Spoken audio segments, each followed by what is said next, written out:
Det gyldne pindsvin. Der var engang et magisk pindsvin med nåle af guld. Den, der trak en nål ud af pindsvinet, fik sit ønske opfyldt.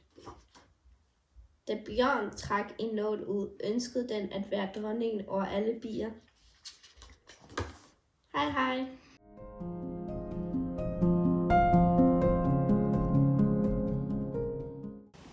Hej, det er Mikkel Sommer. Jeg vil bare give min hilsen til mine læsere i Sydkorea. Jeg har aldrig forestillet mig, at min bog ville rejse så langt.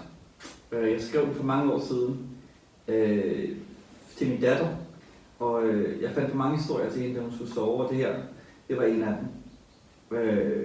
Og jo, den handler meget om at give, at være gavmild og ikke regne med at altid få noget igen. Man giver for at give. Og så, jeg tror, hvis alle var lidt mere på den måde, ville verden nok være et lidt nemmere sted at være i. Og jeg synes, dyr er altid en god måde at fortælle historier på, fordi sådan, vi kan alle sammen se os selv i dyr, i forskellige dyr. Så jo, jeg håber, I vil kunne lide bogen. Tusind tak.